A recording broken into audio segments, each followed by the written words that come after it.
I never believed in ghosts, never believed in anything beyond what I could see with my own eyes, until the day I stepped into that school, the day my world turned upside down, and I learned there's something far worse than death itself. Grab a blanket, turn off the lights, and let's begin. Waverly Hills.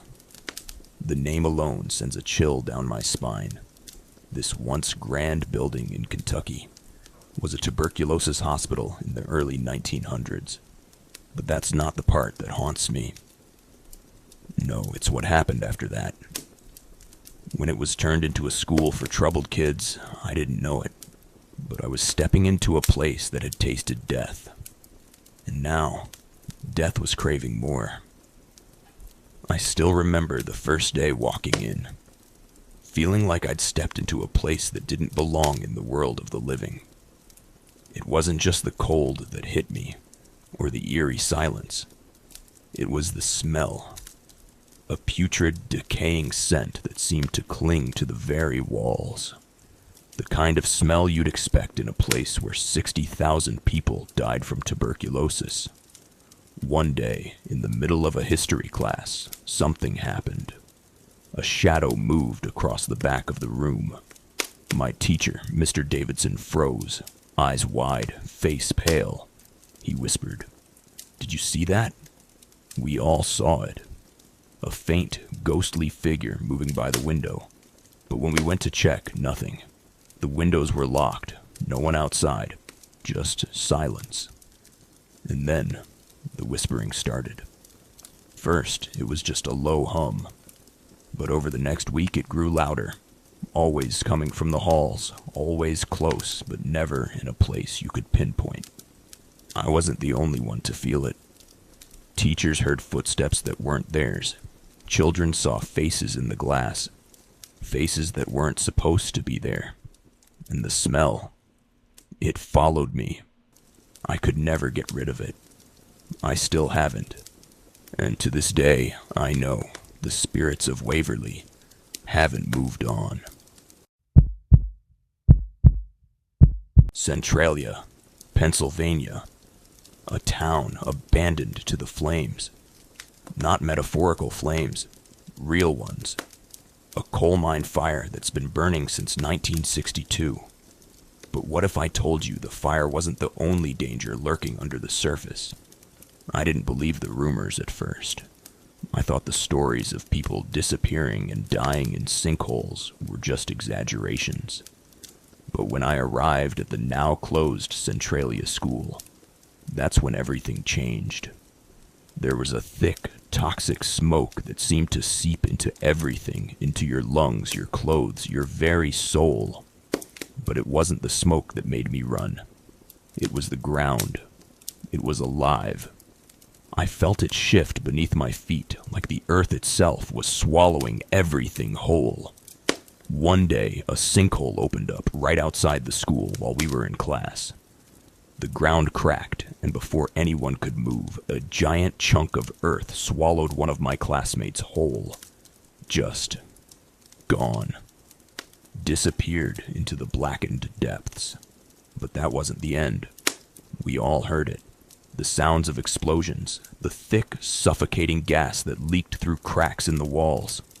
Students gasped for air, teachers choked on invisible fumes. The fire beneath our feet was alive, and it was killing us slowly. I didn't stick around to find out how much longer the town had. I left, and I never looked back. 1993, Tucson, Arizona. I was just a teenager, attending a high school like any other. But one day, something unthinkable happened. Dawn Marie, a student, a friend. She was found dead in her classroom, and no one could explain how. No signs of struggle, no clear cause of death, just a lifeless body left in a room full of unanswered questions. It wasn't long after that I started hearing whispers. At first, it was just the occasional mention of strange occurrences around the classroom where Dawn had died.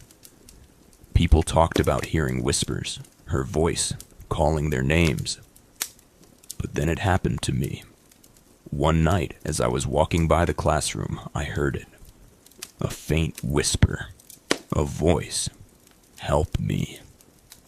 It sent a chill through my bones. And when I turned around, there she was, standing at the window, staring out into the empty hall. Her figure was faint, translucent, almost like she was part of the mist. But I wasn't the only one who saw it. Other students started reporting it too. Dawn's ghost, her figure lingering in the hallways, watching, waiting, and no one knew why. No one could explain her death. And to this day, no one has. Ridgeway School. The rumors have been there as long as I can remember. Some say it's cursed, others say it's haunted. But what's worse, the silence. There's a ghost at Ridgeway. A little girl who died on the school grounds years ago. An accident. But it wasn't the accident that killed her. It was the way she was forgotten. No one remembers her name. No one knows the full story.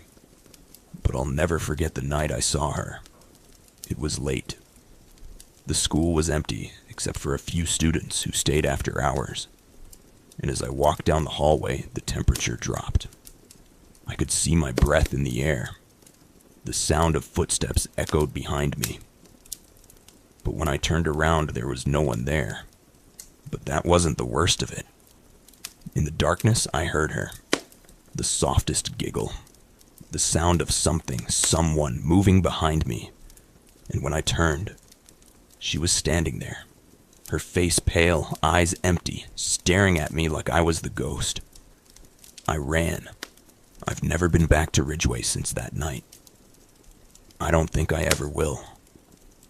These are just a few of the horrors that lurk beneath our feet, within the walls of the schools we walk through, and in the whispers of the wind we hear at night. I never believed in ghosts until I saw them with my own eyes. And now, I know they're always watching, waiting. If you ever find yourself in one of these places, I have one piece of advice. Don't stay too long, because some stories are better left forgotten.